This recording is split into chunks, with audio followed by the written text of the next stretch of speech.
Bon dia, Roger Minton. Bon dia, Xavi Torres. És un plaer i un honor per mi estar davant seu. Igualment, tot el que sigui més per la Barça, per mi és un plaer. Queda alguna cosa del Barça? El Barça està en una situació molt complicada, és un fet, constatem cada dia, hem perdut coses immaterials, com pot ser certes essències, estil de joc, imatge internacional, prestigi, però també hem perdut coses materials, en el sentit que en qualsevol que es miri el balanç del Barça, el balanç comptable es pot posar a regular perquè estem en una situació financera realment complicada, fins al punt que m'atreviria a dir que em preocupa més la situació financera que l'esportiva. Doncs parlem de la situació financera, tot i que jo no vaig aprovar mai les mates, així que em posaré les seves mans. Sí, realment a vegades els economistes els agrada complicar les coses per explicar-se, però tot és bastant més senzill del que sembla. Nosaltres en aquest cas ens trobem un Barça que en aquests últims anys és incapaç de generar beneficis, és a dir, que gasta més del que ingressa, simplement a nivell comptable es fa algun bescanvi de jugadors a final de temporada per aflorar un suposant benefici, però al final l'activitat ordinària del club, que en principi és el que movia més canvis del món, resulta que no és capaç de generar beneficis, i amb una entitat com el Barça, que no és societat anònima i que no pot rebre injeccions de capital, doncs això és dramàtic perquè la situació patrimonial presentaria bastantes pèrdues. I amb aquesta situació arribem a la situació de la pandèmia, on els ingressos cauen dràsticament. Aleshores ja esdevé el drama absolut, en el sentit que el Barça es troba amb unes pèrdues molt grosses, però també amb un endeutament absolutament gegantí i inassumible.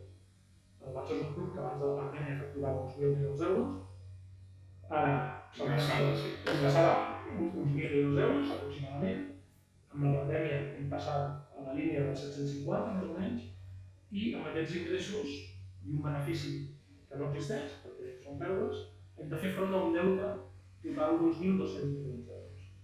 Ja es veu que la situació és molt complicada. No tenim manera de pagar aquest deute. Addicionalment a això hi ha una cosa que encara ho complica més, i és que aquest deute, la part més gruixuda, més de 700, són a curt termini, és a dir, un any des de l'últim tancament. El Barça hauria de donar als creditors cada euro que entra en el club de facturació per cancel·lar el deute, cosa que òbviament no té sentit, i per tant és possible que el Barça pagui ja els seus deutes, però els d'aquesta temporada. No hi ha els de futur. Per tant, la situació és molt dolenta. Podria entrar en una situació de caos, per exemple, en què empreses denunciessin el Barça per això? Exactament. Un creditor que no cobri podria anar a jutjar un concurs de creditors. Ara tenim la sort que en la pandèmia va haver-hi una moratòria de concursos fins al 14 de març passat, i a partir del 14 es va prorrogar aquesta moratòria fins al 31 de desembre. Per tant, fins al 31 de desembre no ens poden tercers demanar concurs de creditors, però a partir del 1 de gener, en principi, si no hi ha més pròrrogues, estaríem en risc d'això. Un concurs de creditors implicaria que el grup passaria a ser gestionat per una administració externa, jutge i l'administració concursal, per tant ja perdríem el control. I això més raó que no passi, perquè podria ser una amenaça bastant greu pel futur de l'entitat. No ho permetria el país. Vostè creu que aleshores intervindria la política? I el Barça és pal de paller, és una estructura d'estat, hauria de ser una estructura d'estat. Jo espero, sí, hauria de ser una estructura d'estat, evidentment, però espero que no s'arribi a aquesta necessitat. És a dir, el Barça realment és molt més que el seu balanç, i la gent de la porta que estan gestionant el club, el que hem de fer és seure els creditors i explicar això. És a dir, que ara no es poden pagar, però que el Barça és una entitat amb una marca molt valuosa i que en pocs anys pot estar generant beneficis i tornar al deute. Bàsicament, la clau passa per aquí, seure amb els creditors i en pla negoci convèncer-los que el Barça guanyarà diners i que és millor que s'esperin amb els deutes que no tinguin que posar-los ara i generar una fallida. Diuen la gent que hi ha dins, essencialment hi ha un vicepresident econòmic, l'Eduard Romeu, hi ha tota una estructura econòmica liderada pel CEO, el Ferran Reverter, que en 5 anys el Barça tornava a ser el gran club que era també en l'aspecte econòmic. Em fa l'efecte que el Ferran Reverter es considera actualment, dintre de tota l'estructura del Barça, com el gran Messi, perquè aquest senyor ve de treballar en una empresa, MediaMarkt, que tenia un pressupost de 25.000 milions d'euros i treballava, per exemple, amb 65.000 persones. Esclar, aquí ve a fer un pressupost de voltant de 800, tenia 750-800, i a treballar amb, no sé, 600 persones. De fet, posen un directiu, Josep Maria Albert, només pendent de la comunitat del CEO. Per tant, em fa l'efecte que el Barça ha intervingut amb això i amb la figura de Ferran Reverter podem ser optimistes, o no? Sí, jo en això estic d'acord. Si repassa una mica el currículum de Reverter, realment és una persona que ha fet carrera dins de la MediaMarkt, i pot dir que carrera, perquè ha començat gestionant una botiga, pràcticament, i ha arribat a tot. Per tant, estic segur que és una persona preparada, competent i treballadora. I des d'aquest punt de vista, jo confio que estem en bones mans. I respecte a com està el Barça d'aquí 5 anys, si pot guanyar diners, si pot treure beneficis i tornar a ser un club gran, jo no el descarto en absolut, és més, apostaria que sí, en el sentit que en el futbol els cicles van molt ràpid. El 2003, quan el Barça agafa un Barça absolutament caòtic de les mans de l'Espal, al cap de 3 anys ja són campions d'Europa. Vull dir que 5 anys és un període raonable per pensar que el Barça hagi pogut reordenar el seu patrimoni i tornar tant als èxits financers de guanyar diners com als èxits esportius. Jo penso que sí, però el que sí que hem d'assumir és que venen un parell o 3 anys molt complicats i on el risc de que la història acabi malament estarà present. I com es fa un Camp Nou en aquestes condicions? Això ja és la quadratura del cercle. Però és bàsic engegar també tot aquest ingrés. Efectivament, el problema que ens trobem és que necessitem que hi hagi un nou estadi per tota una sèrie de raons. Primer, perquè el Camp Nou de Trossos ja està en molt mal estat, això per una banda, però sobretot perquè hem de construir un estadi que ens permeti generar nous ingressos. Però no tenim diners per fer-ho. Aleshores, en principi, el projecte que hi ha actualment implica endeutar-se amb 800 milions més en Goldman Sachs, amb el qual el deute passaria ja per sobre dels 2.000 milions. Realment la situació és molt complicada i alguna cosa s'haurà de fer, òbviament, no podem deixar aturar les obres. Alguna cosa s'ha de fer perquè estan generant nous ingressos per assumir aquesta situació, però realment és el que deia, és la quadratura del cercle, perquè és una situació extremadament complicada pels que gestionen el grup i no sé com s'ho faran. S'ha de trobar un nom en aquest camp, d'algú que pagui? Sí, es pot posar els famosos naming rights o sniper rights que havien de posar per lluitar contra la pandèmia, no sé si recordaràs que això no va passar mai, però al final això tampoc no són gaires diners. La finalitat és tenir tota aquella zona única, plena de generadors. 2 milions d'euros, no? Es plantejaven. 200 milions, però jo crec que en 10 anys, i 20 milions per recordar que tampoc ens soluciona gran cosa. Però sí, segurament també passarà per aquí. És curiós, perquè tu penses que l'any 2000 amb Núñez ja es parlava del camp, en 2004 amb Laporta ja hi havia l'estadi del Foster, el disseny, crec que costava 250 milions d'euros, i estem al 2021, han passat 21 anys i el Madrid ja té camp. El Madrid ja té camp. Altres molts equips. Exacte.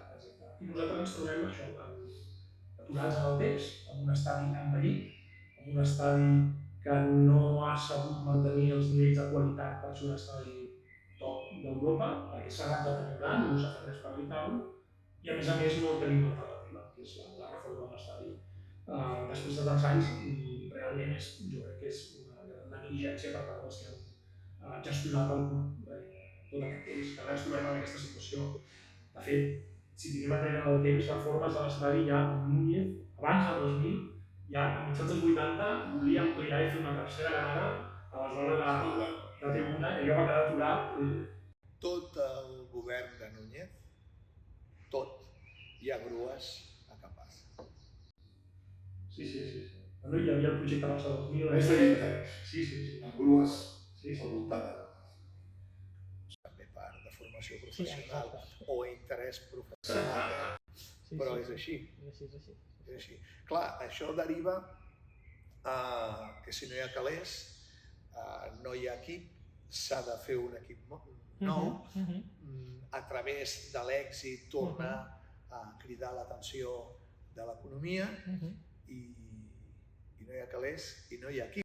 És un sector viciós, no? És un sector viciós, però jo, si hem de ser positius, que jo crec que tenim aquí la mentalitat del culer, tenim dues coses. Primera, penso que aquest any ha quedat provat, que per competir la Lliga Espanyola no cal gran cosa. Aquest any tenim una plantilla absolutament desequilibrada i desastrosa i lluitant pràcticament fins a l'última jornada. Per tant, jo crec que reforçar una mica i amb gent que pugi del segon equip es pot tenir un equip que competeixi fins al final de les competicions espanyoles. I una altra cosa és Europa. Europa realment crec que estem lluny dels que no guanyen, però tampoc és cap novetat perquè la caiguda ja l'havia fet. És a dir, Liverpool, Roma, Juventus, ja portem anys que estem lluny dels que guanyen. Ja fa anys, no vindrà ara, la caiguda ja l'hem feta. És a dir, no crec que caiguem a la lluita prèvia. Però el que cal precisament és això, és sortir d'aquesta tendència. I l'altra cosa positiva que hauria de tenir relació de l'estadi, jo crec que a la llarga, ara no tenim estadi, però a la llarga, si ens comparem amb altres de Madrid, per nassos, el nostre estadi ha donat més que l'Estat de Madrid. Només per el volum de metres quadrats que tenim, segur que podem fer més coses que generin diners. Nosaltres podem construir hotels, podem construir oficines, cosa que ells no poden, perquè ja estan saturadíssims en aquella parcel·la. Nosaltres tenim marge, per tant, jo crec que un cop això pugui funcionar, al límit de creixement, això que anomenen el match day o en general els ingressos que genera l'estadi, jo crec que podem ser els que més diners guanyem d'Europa. Sí, però estàs dient quan això estigui. Per tant, hi queda aquí un període que és, estem parlant d'aquests 4 o 5 anys de mandat que li queden a 5 que li queden a la porta, no? A partir de la temporada que ve 5 temporades. El Barça no té... Ara, el Barça actual no pot esperar 5 anys de transicions. De fet, un any de transició ja ha generat alguns maldecaps. Per tant, jo crec que vivim en un moment en què tocar la tecla esportiva és molt important. No hi és el Johan, no hi és el Johan, que és qui marcava les línies. No hi és el Chiqui, que és qui executava moltes vegades totes aquestes qüestions, perquè el Johan no sempre encertava. Però en canvi el Chiqui li donava 2 voltes a la cosa i això no hi és. La mirada clubista des de la secretaria tècnica del club tampoc hi és. Hi ha Mateu Alemany, que és una persona que no ha conviscut ni mai ha tingut cap relació amb el clubisme, no ha tingut la mirada clubista, i hi ha la secretaria tècnica Ramon Planes, que és exactament el mateix. Per tant, estem en un moment que és molt important encertar, tocar la tecla. I jo que diria, m'agrada molt el tema esportiu, estic expectant de com aniran les decisions, perquè no són fàcils. En absolut. S'han fet decisions molt complicades i realment jo crec que el full de ruta hauria de ser aquest que dius, de l'herència del clubisme, i clar, jo tampoc tinc clar que estiguem preparats per seguir aquest full de ruta, no ho tinc gens clar. Però tant de bo encertin les decisions i la cosa es pugui reconduir. Almenys intentar recuperar alguna cosa que s'assembli a aquell model de joc que tant ens funcionava, que ens va donar els títols i no només això, que ens va fer protagonitzar portades a dels Estats Units com el millor club de la història. Hem d'intentar pensar-nos cap aquí, segurament les eines que tenim no són les millors ara mateix per les circumstàncies, però jo crec que s'hauria de repetir. Parlem en els nostres llibres d'això, de les essències, de tornar a les essències, perquè el Barça ve de perdre 1-2 amb el Celta, la Lliga ha estat un desastre, ha perdut 10 dels últims 15 punts, just quan estava a tocar miraculosament, perquè els mini-equips no guanyen lligues. Els miracles succeeixen molt poques vegades. No hi ha el Leicester, la Premier, però això no existeix, els mini-equips no guanyen lligues. És veritat que actualment a la Lliga Espanyola són tot mini-equips, que ni l'Atlètic, ni el Madrid, ni el Barça donen la talla, no? Però ja estem aquí, ja estem aquí com hem estat cíclicament també motivats per determinat sector del barcelonisme que empeny cap a tot el que no sigui cruyffisme, no? Clar, si no guanyem i guanyen les Copes d'Europa els equips que corren i que tenen físic, doncs nosaltres hem de donar el físic. Amb Pedri i amb aquests Enriquis i amb tot això és impossible guanyar campionats. I per això m'agrada tornar a les essències. I no és informació, o sigui, no és opinió. Sumem i restem. Quantes Copes d'Europa el Barça ha guanyat amb els equips físics? 0. Quantes n'ha guanyat amb la mirada cruyffista? Totes. Quants títols s'han guanyat fins al 88? Quants s'han guanyat a partir del 88, amb els petits parèntesis en el que no hi ha hagut mirada cruyffista? Doncs exactament els mateixos, no? Amb 30 anys igual que amb tota la resta de la vida. Però no entenc per què la gent o cert sector de la salut continua insistint en això. Sí, jo estic d'acord que és bastant inexplicable, no? Que encara quedi aquesta manera de pensar entre parts del barcelonisme, no? I això a vegades portat a l'absurd en les èpoques més modernistes i tot això, arribaves a treure la conclusió que hi ha gent que pensa que el sortir a guanyar un partit et dona menys possibilitats de guanyar-lo que sortir a matar-lo, no? La cosa és absurd, no? És a dir, és evident, són els resultats. El Barça no només ens ha fet disfrutar més, sinó que només ha guanyat, després hem jugat així, és a dir, és que intentar fer les coses bé ens ha servit per guanyar. És a dir, quan anem intentant altres coses més mediocres, resulta que no hem guanyat. I per tant, costa d'entendre que hi hagi gent que això no ho vegi. És veritat que hi ha matisos en les coses. Ara mateix surt Ilais Moriba, que és un jugador clarament ADN Barça, perquè va pitjar de l'Espanyol molt petitet i ja està aquí. Que no és el jugador, no és Xavi, no és Iniesta. I també és una evidència que no tornarem a tenir una generació que conflueixi amb Valdés, Puyol, Piqué, Bussi, Xavi, Iniesta, Messi, Pedro, segur que me'n deixo algun, no? Però el que no és normal és que l'últim futbolista que es consolida al primer equip del Barça sigui Sergi Roberto. Sergi Roberto, que és un bon complement, mai un titular, però és un bon complement, no? Què s'està fent malament a Can Barça per aconseguir que en vida el Johan estigués fora del club, que en vida Guardiola estigui guanyant tots els títols del món fora del Barça i que tinguem una masia tan poc productiva amb la quantitat de calés que es gasten, no? Com és possible haver arribat fins aquí? Jo tinc molt clar que no és només una qüestió de desídia o de deixar-se anar o de no saber fer les coses. Jo crec que hi ha un punt més que és la voluntat d'extingir tot un model de joc i s'aguantar tota una sèrie de noms. Si no, no s'entén. És a dir, aquesta junta que arriba el 2010, jo crec que hi ha una idea clara de destruir tota l'empremta dels temes catalans. Perquè fent, o sigui, per simple incompetència no arribes a tant, diguéssim. És a dir, ha d'haver-hi un punt de voluntat de fer les coses així. I al final el que ens trobem és això, una masia bastant devastada, on ningú puja al primer equip, un estil de joc desaparegut i grans mites del club exiliats, no? Si juguen en el seu moment o Guardiola. Per tant, jo crec que aquí hi ha una voluntat clara, que va més enllà de la pròpia incompetència que hagués pogut tenir el senyor Bartomeu, per exemple. I clar, haurem de revertir tot això i no és fàcil. És molt difícil, i és molt difícil perquè aquest llibre famós del mètode, aquest llibre blanc del mètode, qui l'imparteix ara? Qui educa els entrenadors, els nois? Qui? Et diria el 99% dels entrenadors que històricament han seguit aquest model perquè van ser hereus d'una formació directa, primer amb el Laureano Ruiz, després amb el Johan Cruyff, finalment amb el Pep, no hi són. I han anat buscant altre tipus d'entrenador, molt més disciplinat, molt més acadèmic, que pugui seguir unes fitxes, uns powerpoints, però en canvi s'oblida de la pilota. És a dir, és cada vegada més ciència i menys futbol, cada vegada és més un ordinador i unes dades i unes estadístiques que molt menys un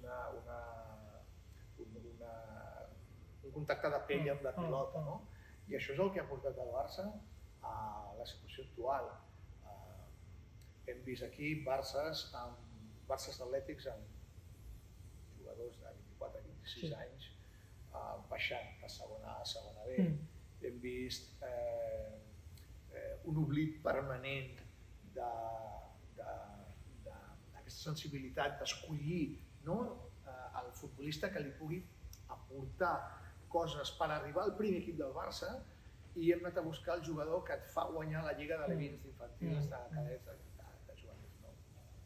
I això és carn de canó i així ho vivim ara mateix. Perquè són famílies els que imposen aquest model estan convençuts que l'altre ja ha caducat, és a dir, que no serveix i que la història ha acabat. Jo crec que precisament les coses que tenen valor són les contraculturals, les que demostres que les coses es poden fer d'una manera diferent i aconseguir millors resultats. I per tant, segur que hem de tornar a aquest model, amb totes les dificultats que planteges, perquè està absolutament extingit del que és tota l'escala de valors del club, a tots els nivells, però s'hi ha de tornar. És a dir, per exemple, la primera etapa o l'etapa de Johan Cruyff com a entrenador del Barça, va arribar l'any 98, si fem una mica de memòria, el futbol dels anys 80 era absolutament avorrit. És a dir, si tu mires un vídeo avui en dia d'un partit dels anys 80, quedaries avorrit probablement perquè no hi ha cap mena de narrativa interessant, en el sentit que tots són intents individuals de jugadors. Per la banda, intents fins que ataquen la pilota, aleshores intenta els altres fins que ataquen la pilota, és a dir, no hi ha una voluntat de crear una cosa així un joc. I ell, quan ja ens havíem acostumat a això i ja semblat que el futbol havia de ser això, arriba al 88 i ho canvia radicalment. Tres defenses, la possessió, un poc més marcar que pas que et marqui, etc. I ho va aconseguir i el futbol, només el Barça, el futbol en general va evolucionar. Després el Guardiola va fer una cosa semblant. Perfectament es pot recuperar això. No està mort el model milenial ni molt menys. No, això per suposat que no està mort, el que desenvolupar-lo és molt difícil, tenen coneixements, i jo tinc els meus dubtes sobre si hi ha algú que sigui capaç de transmetre això en una idea global. Sí que hi és. Es diu Pep Guardiola, evidentment, però diríem que ara mateix en l'òrbita Culé no hi seria, no? De moment. Confiem que sigui de moment. Jo crec que ha estat el triomf de la mediocritat. És a dir, quan apareix un geni, sempre hi ha... El geni és un. En canvi, la manada de mediocres és de molts. I els molts sempre guanyen a l'últim. I això és el que ha passat aquí. I a poc s'ha anat netejant, els mediocres han anat netejant el camí del geni, fins a trobar-nos en una situació com l'actual. Per això et deia que és la porta que això ho va viure i que ho va fer, té un repte molt important aquí davant, que és reconstruir-ho, a més sense calés. Per tant, ha d'encertar molt en les petites decisions. I dona un pas més, sobretot a l'entrenador. Perquè l'entrenador al final és el líder, és el que ho guia i és el que imposa les seves idees. I no n'estic segur. No n'estic segur d'això. Tampoc sé quines possibilitats té el Barça de triar l'entrenador amb tota llibertat avui en dia, a partir dels problemes pressupostaris, no? És a dir, clar... Sobretot, i que tinguin un contingut amb mirada corifista. Qui ho té, això? A veure, el Ronald és corifista? Sí, evidentment, el Ronald és corifista. Però el corifisme té dues vessants. Té una de lideratge, de disciplina, de connexió amb el futbolista, que jo crec que el Ronald sí ho té, però després hi ha un element futbolístic que el Ronald mai s'ha preocupat. Tota la seva etapa, ni a Holanda, ni a Portugal, ni a Anglaterra, ni amb el València, ni amb el Barça. És a dir, s'ha preocupat de guanyar. no s'ha preocupat de deixar un segell de continuar la identitat cruyffista. No? Més enllà, qui hi ha? Jo, personalment, a mi, jo li donaria l'oportunitat al Xavi Hernández. Jo li donaria l'oportunitat. Però tu creus que el Barça es pot permetre A nivell de què? de... I tant, perquè és una il·lusió pel Xavi, més enllà de fer-se més ric del que ja és, no? El dubte, hi ha l'últim documental que va fer el Johan en vida, és l'últim partit, 40 anys de Johan Cruyff a Catalunya, de Jordi Marcos, el director Jordi Marcos amb Bonita Films, la productora, en el que hi ha una seqüència en el que dinen Cruyff i Xavi. Dinen allà, com es diu, a Can Ferran. I el Johan li explica el que és ser entrenador al Barça. El Xavi aleshores encara estava en actiu, però ja estava pensant. I el Johan li diu, en coneixements, tu has sucat. Has tingut tota una generació de bons entrenadors en la Masia i has tingut el Pep, que és el millor en el futbol professional. Però hi ha una cosa que és molt més important que tot això, que és si tu tindràs caràcter i nassos de dir-li a un president del Barça quan t'entri al vestidor tu fot el camp d'aquí. Si tu ets capaç d'això, tu seràs un bon entrenador. Si tu no ets capaç d'això, queda't a segon nivell o queda't al Barça de bé i disfruta amb la cosa. Perquè l'entrenador del Barça té un 30% de camp i un 70% de tot el que no és camp. És molt interessant i és on jo tinc el dubte. Serà Xavi capaç d'aquest 70%, perquè del 30% no en tinc.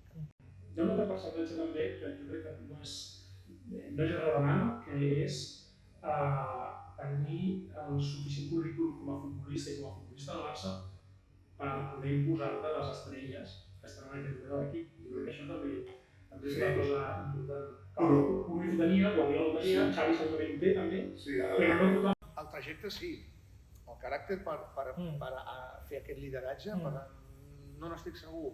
I per això et dic que és el meu dubte. Jo per això no veig molta gent que pugui entrenar al Barça, perquè ja hi ha molt bons entrenadors, hi ha Klopp, hi ha Nagelsmann, hi ha Tuchel, hi ha molt bons entrenadors que hi posen un segell, però l'orgull del barcelonista és fer-ho d'aquesta manera.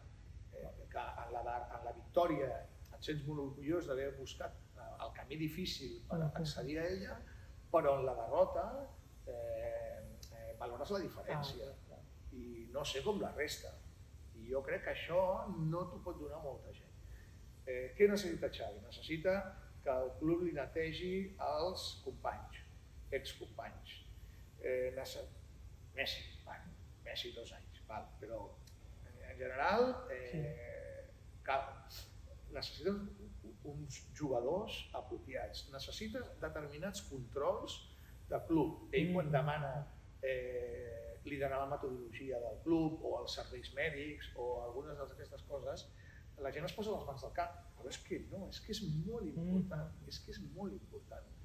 i ell coneix la casa. S'atrevirà a dir-li al president Laporta, no, això ho controlo jo o no vinc? No ho sé. És la part aquesta esportiva que trobo que el que deien és el peix que es mossega la cua, però la part esportiva és la que genera, jo crec, que després hi hagi èxit com a club, marques, patrocinis, en fi, tot el que... Jo tinc molt clar que està evident que la manera com guanyes marca, és a dir, al final el campió d'Europa n'hi ha un cada any, però recordem a tots, recordem uns quants, els que han fet les coses d'una manera que ens ha resultat especialment atractiva, com va ser el Milan de Saki, per exemple, el Guardiola, el Madrid ha guanyat 4 copes en 5 anys, i fins i tot l'imatge de l'entrenador i la política de l'estrella, no han deixat res, no han deixat cap empremta, no han aportat res de futbol. Per tant, és evident que com guanyes marca. O sigui, després de guanyar, la salut és important, gairebé tot és dir és com es guanya. Jo ho tinc claríssim i jo crec que això hauria de ser evident per tothom, cultures. Al català li interessa aquest element estètic Sí. i al seguidor del Madrid segurament el que li interessa és el practicisme, no? Guanyar, el terme guanyar. No? Sí. El Ramon Besa, mestre, amic, sempre diu que el Barça és un club de jugadors i el Madrid que el Barça és un club d'entrenadors i el Madrid és un club de jugadors. No importa com, a Can Madrid, i és molt important el segell de l'entrenador. No? I si tu mires la història, té raó, perquè més enllà que sempre aquí hi ha hagut els millors, des de Kubala,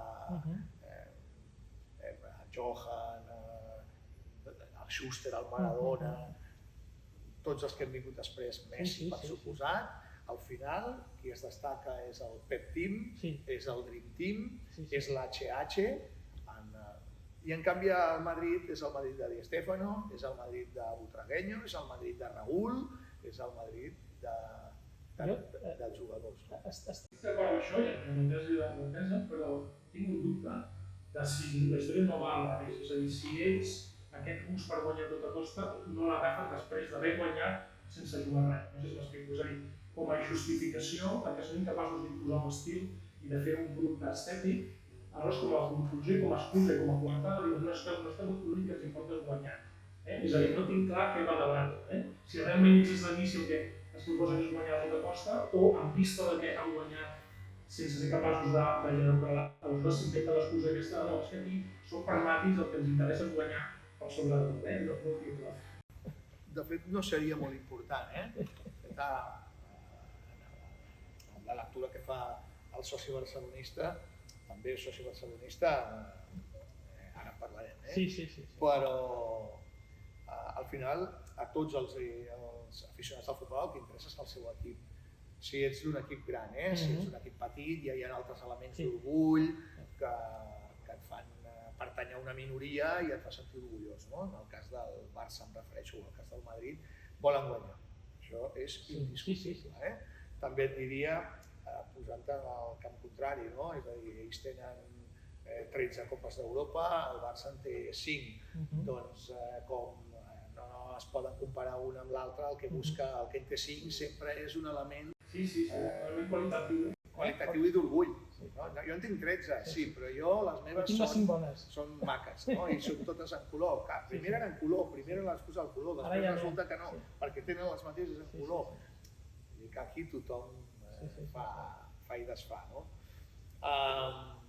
Ara dèiem, parlem del soci. Parlem del soci perquè el soci és el que ha anat votant històricament.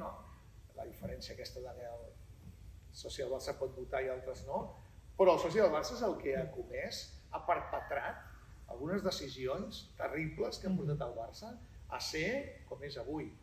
Parlo de Núñez, parlo de Gaspar, parlo de Rossell, parlo de Bartomeu, és a dir, no, et diria al revés, és que quasi és un accident que aparegui un personatge com Laporta i posi el club potes avall. Sí, jo, de totes aquestes eleccions, d'aquests moments crítics esmentats, sens dubte, per mi, probablement el més greu és el del 2015, el 18 de juliol del 2015, que em sembla inexplicable que la gent votés massivament a Bartomeu, no? És a dir, molt més inexplicable però molt més inexplicable que la gent votés a Sandro el 2010. No era una persona especialment coneguda, no sé, puc entendre que la gent el votés el 2010, no puc entendre que la gent votés Bartomeu el 2015. Però aquí també hi ha un factor que jo sempre que puc el dic, i és que tots els que fem aquestes xerrades, aquestes reunions i aquests contubernis per parlar del Barça, no som representatius del soci. És a dir, nosaltres vivim amb una intensitat i amb un agrupar així de gran, que és una cosa que no és la més vinculada al soci. Hi ha molts socis que el Barça és 2 hores de mitja i punt. Per tant, és a dir, aquest nivell d'informació i de saber quines coses estan passant a l'interior del club i que ara cal canviar de president, això simplement no ho saben. No ho saben perquè ningú els informa ni ells tampoc tenen un especial interès per estar informats. Per tant, hem guanyat, doncs, l'Hospitalet, que és president ara, no? Pues el voto perquè, no? Si l'objectiu és guanyar, pues el voto. I no van dissenyar. Jo crec que es nota molt això. Que nosaltres això, no som representatius del soci mitjà, ni molt menys perquè ens interessa que posar-nos a les empreses d'autonomia i això, no ho fa. El meu amic Michael Turner, anglès de Blackburn, soci del Barça, sempre diu: el Barça és una cosa massa important per deixar en mans dels catalans. I te n'adones que realment, ara per exemple, no? Nosaltres amb el Frederic Porta, el llibre Barça més que un club, hem treballat molt el tema que és la història, no? D'on venim per entendre on hem d'anar, no? I te n'adones que les diferents juntes del Barça han tingut tants dubtes de cap a on tirar perquè no coneixen la història del Barça. Tu ho deies, no? És que ja no és la gent de fora, és que els propis de dins no són capaços en moments de dubte, dir, a veure, què ha fet el Barça al llarg de la seva història? Doncs no em complico la vida, vaig a seguir aquest fil, aquest relat, no? I prenen decisions contràries clarament a les essències, a la història, al sentit comú. Sí. És així, jo crec que, de fet, ens caldria dos plegats saber més sobre la història del club, perquè bàsicament he viscut en general de 4 o 5 tòpics repetits fins a l'avorriment, en alguns casos només tòpics falsos, i jo crec que caldria aconseguir que el soci pogués tenir un coneixement més profund de la història del Barça i entengués realment aquest ADN i aquesta trajectòria del club, que ha representat el club al llarg d'aquesta 100 anys històrica. I aquí jo crec que també té una tasca de nova junta a fer, que és això, explicar el club des del punt de vista històric. I aquí hi ha un aspecte que jo crec que està deixat de present i que és una reserva que té el club per arribar a guanyar diners, però és que tu te'n vas, no sé, a Nova York i te'n vas a la penya del Barça d'allà i a veure un partit i et trobes la Junta de Vida de la Penya, que són americans, no són ni catalans, ni llatins, són americans. Aleshores, algú ha sabut amb aquesta gent a preguntar sobre tu per què ets del Barça, per què tens un dissabte a veure el partit del Barça estant a Manhattan.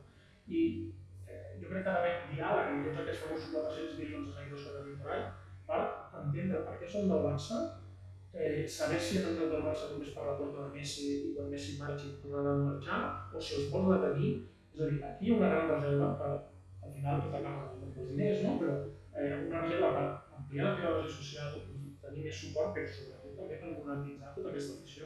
Jo crec que ningú ha perdut el temps o ha invertit el temps necessari a entendre per què hi ha tanta gent al món que és el Barça, què hi veuen, quins valors els transmet, per què han decidit ser culers. Doncs aquesta és una feina que jo crec que no m'ajuda a fer. En tots els conflictes socials del món, fins i tot que acaben en guerra, els grups minoritaris, els que exerceixen resistència, els veus amb samarretes del Barça. És a dir, el món ho té claríssim què representa això, no? Deia el David Fernández en el llibre que el seu avi el van tancar, era a Burgos, i el van tancar al penal de la República allà a Burgos, i era del Barça, pel que representava el Barça en aquell moment. En aquell moment no guanyava res, el Barça no ha guanyat mai res, no ha estat mai més que un club. I ens oblidem d'aquestes coses, ens oblidem d'aquest element de resiliència que ha tingut el soci del Barça al llarg de la seva història, contra poder, sempre contra poder, sent tòtem, no? Com és possible que avui el Barça estigui tan lluny de tots aquests elements resilients com a país, excusant-se en que el futbol avui és universal i que si tu ets fidel als teus orígens, el que faràs és allunyar aquell potencial seguidor del Barça de Nova York, de Lisboa o de Sevilla, fins i tot, no? Quan això és terrible, no? Però a banda d'estratègia, de no entendre res. De no entendre res. Sí, efectivament, si tu et trobes ara en la situació de competir contra clubs d'estat que tenen diners infinits a darrere o 40 recursos que tenen diners infinits a darrere, no aniràs a competir amb els diners, has de competir amb altres coses. Aportar uns valors que l'aficionat de Sebastopol digui, hòstia, aquests tios són diferents, no? Aquests no tenen un multimilionari al darrere, no? Aquests tios s'ho fan sols i tenen algun sentit més profund. Doncs em faré del Barça. Doncs això jo crec que és el que has d'anar a buscar. Però sembla ser que molta gent que ha gestionat el club això no és incapaç de fer. M'agrada explicar com és possible que el Parlament català o el Congreso de los Diputados estigui tramitant una llei de memòria històrica i es baralli de la manera que es baralla, i el Barça, que ha tingut un president assassinat, no es posi a cridar del carro en aquesta línia, per exemple. O no puc entendre com, des que el president Puigdemont és a l'exili, el Barça no s'hagi posat en contacte amb ell, per exemple. Casos com aquests n'hi ha a cabassos. I no només ara, jo recordo l'època que és d'aquestes coses que el Barça no ha sabut, o sobretot no ha volgut explotar, que és, per exemple, aquí vam tenir als anys 70 el gran mic del futbol estudiat del moment, que era Hansi Plantel, que un cop ple d'aquí se'n va ràpid, jugava amb el Braçal de Catalunya, i el club jo crec que no va fer ni cas, és a dir, aquest home pareixia alguna cosa, no? I no, això no s'ha de donar cap mena de repercussió. Ho feia Stoichkov als 90 amb la selecció de Bulgària i portava la senyera. Clar, això és meravellós. És entendre què és això, què està passant aquí. Sempre explico que quan un jugador arriba a Can Barça, algú del club l'hauria d'agafar, seure'l en una habitació, ensenyar-li un vídeo amb el seu idioma en el que hi hagi un recull per entendre quina és l'essència del club i entendre per què en aquell estadi hi ha senyeres. I només hi ha una bandera espanyola, que és la que hi ha al màstil, diu el club que per obligació. Bé, doncs serà que és així. Sí. I això no vol dir que sigui anti-espanyol, ni vol dir que vagi contra... No, aquí el que seria molt important és que tots entenguessin que el Barça hauria de lluitar per als consensos universals, els drets i les llibertats, el feminisme, l'antiracisme, contra la xenofòbia, etc. Però des dels estatuts. Des dels estatuts. És a dir, el Barça avui en dia un dirà que sí i l'altre dirà que no, però els estatuts del club no estan en aquesta línia de defensar tots els consensos universals. No estem parlant de fer política de partit, sinó de fer política de país. I això, com, per exemple, com és possible que el Barça, amb la diferència que té, no tingui un arxiu de documents audiovisuals espectaculars per il·lustrar el món de la seva diferència. Com és possible? No ho té, però bé, per la feina que fas, no, tantes coses. I hi ha un tema aquí que a mi m'interessa ressaltar i que a vegades, fins i tot en alguna presentació de llibre, com és el cas del llibre de la Triació de Llibres sobre l'Agricultura, vaig fer aquesta pregunta, que crec que me la va respondre els amics Jiménez, en el sentit que compta amb les trampes, és a dir, el Barça ha de tenir un contingut ideològic, un corpus ideològic determinat que ve donat pel que vulguin els socis o pel propi contingut del club. És a dir, el Barça té perfil propi independent dels socis? Jo crec que sí. No hi ha dubte, perquè el Barça no ha arribat fins aquí perquè acaba de caure de Mart. El Barça és el que és perquè té una història darrere, que han anat treballant-se en moments molt determinats la gent que ha liderat. I aquest perfil ideològic no és casualitat que sigui el que és. No ho és. El Barça tota la vida ha estat al costat de la ciutadania, de tots els moviments cívics, ideològics que ha portat la ciutadania acompanyant a Catalunya, en aquest sentit. El que dèiem abans, l'avi del David Fernández, no estava aquí. I per què era el Barça? Doncs perquè el Barça, quan tocaven a la vaga, es anava a la vaga. I quan no tocava agafar el tramvia, no s'agafava el tramvia. I quan s'havia de lluitar per la llengua, doncs anaven a l'estadi i descaradament tothom deia bon dia, bon dia, bon dia, bon dia, bon dia, bon dia, pel simple plaer de dir bon dia i d'escoltar un soci que li deia bon dia a ell quan no es podia utilitzar això. Això no és perquè sí. I els que estem avui aquí no tenim dret. Som hereus d'una tradició. És com aquesta gent que posa en dubte aquest perfil ideològic del Barça. Jo us dic, vés-te'n als cèntims de Glasgow i digue'ls que no han de ser catòlics, que quan tu no t'agrada i t'has fet soci, que no han de ser catòlics que els sometin a votació. Òbviament no té cap sentit, no? És un grup de tradició catòlica i el seu rival Rangers, grup de tradició protestant. I això és així, per 150 anys d'història. No té sentit ara plantejar-se de com canviem, el que has de fer tu és canviar el club, no canviar el club. Però això, per això és molt important que les juntes treballin aquesta història. És molt important, perquè després se't generen situacions, com deia, de dubtes a l'hora de prendre decisions. I per tant, no et compliquis la vida, i com ho explicarem, i ara quin comunicat farem, i ara quina declaració institucional, no, surt tu, no, surt jo. No, escolta, agafem la història del club i donem una resposta a l'alçada de tot aquest projecte. Un club de més de 100 anys. I això és tan simple, i en canvi és molt complicat perquè alguns ho fan complicat. Sí, hauria de ser una cosa totalment natural, i no has de molestar ningú, simplement perquè el club és així, i en 120 anys d'història sempre s'ha comportat així i seguirem, per tant, no cal donar-hi més voltes i complicar per la vida, és així. Hi ha una cosa, tu saps que sempre, òbviament, estic d'acord amb tot el que dius, però hi ha una petita cosa que dius. Mal fet estar d'acord.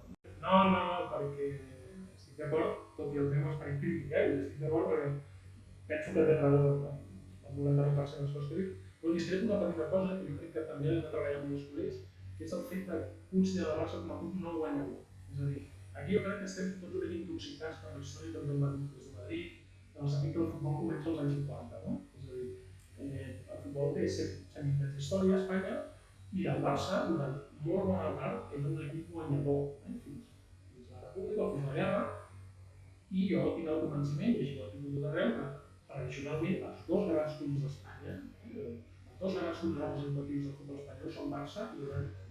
Perquè no els que guanyaven eren els màxims exponents, eren els clubs potents i la màxima rivalitat estava entre ells. És a dir, el Madrid és un constructe posterior, artificial, un club nascut de dalt a baix, a partir d'un equip que havia guanyat molt poques coses en 50 anys d'història, i a partir d'aquí li doten tot un contingut propi d'una dictadura feixista, no? I a partir d'aquí creix perquè s'inverteix molt, té una televisió darrere, etc. Però Stefano, efectivament, això és l'any 53, canvia la història, però no hem de caure en la seva trampa perquè el futbol neix en aquest moment. El futbol portava més de 50 anys d'història, una mica aquest moment, i el Madrid era un club bastant rellevant.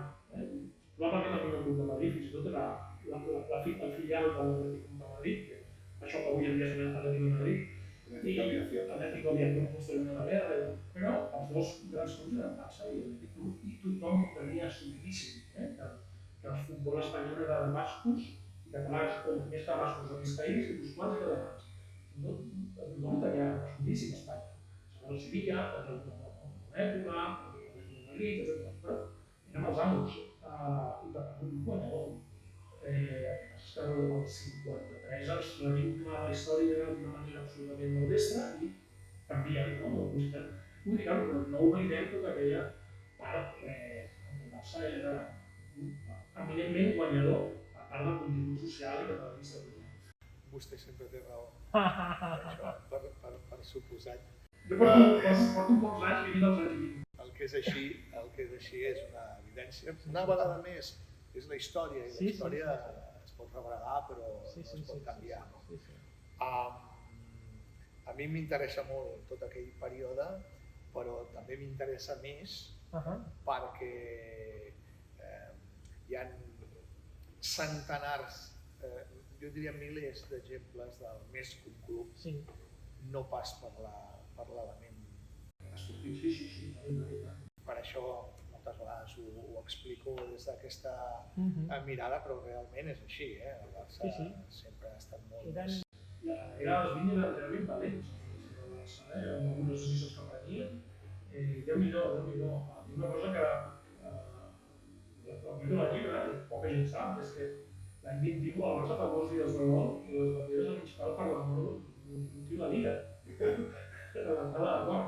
Això avui dia seria com bastant impensable, no? Això passés.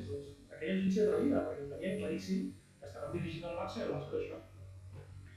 En el seu record, el Barça de la Porta va fer una gira allà i van fer un partit amistós on van sonar els Santos. Fantàstic. Clar, això és conèixer la història del club, i posar-la en valor i ser respectuós amb l'herència que hem rebut. Doncs ser van venir els clubs.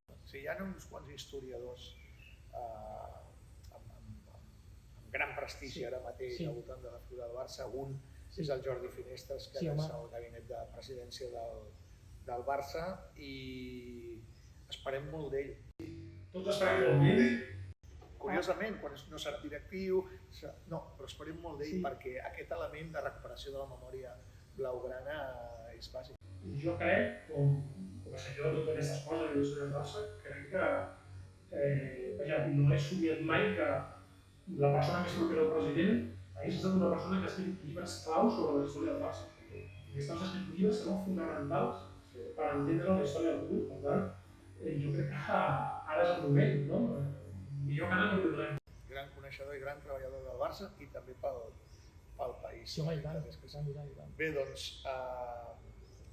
optimisme total de cara al futur. Això és un desastre, sembla que estem aquí... Optimisme, és a dir, hem de ser conscients que estem en una situació de feblesa, que ho passarem malament, com hem dit durant 40 anys o res, però el Barça té una potència i la seva marca i el seu element social que el farà revertir aquesta situació. Coses que jo crec que potser des d'aquí no som del tot conscients, però que des de fora haurien de generar, si les veiem sí que haurien de generar molta enveja. Per exemple, nosaltres podem admirar-nos al Manchester City o en el seu moment fa uns anys al United, com a equip perfecte, gran institució, però posem-nos al revés, el Barça, on arriba la guanyar Copes d'Europa i marcava un estil meravellós, a més estava escoltat per un equip d'handbol que era la millor història de l'handbol, un equip d'hoquei patins que és la millor història de l'hoquei, un equip de bàsquet que sempre d'aeri. És a dir, si jo fos seguidor del City o del United o del PSG, diria, hòstia, com s'ho fan aquests cabrons per guanyar sempre en tots els esports.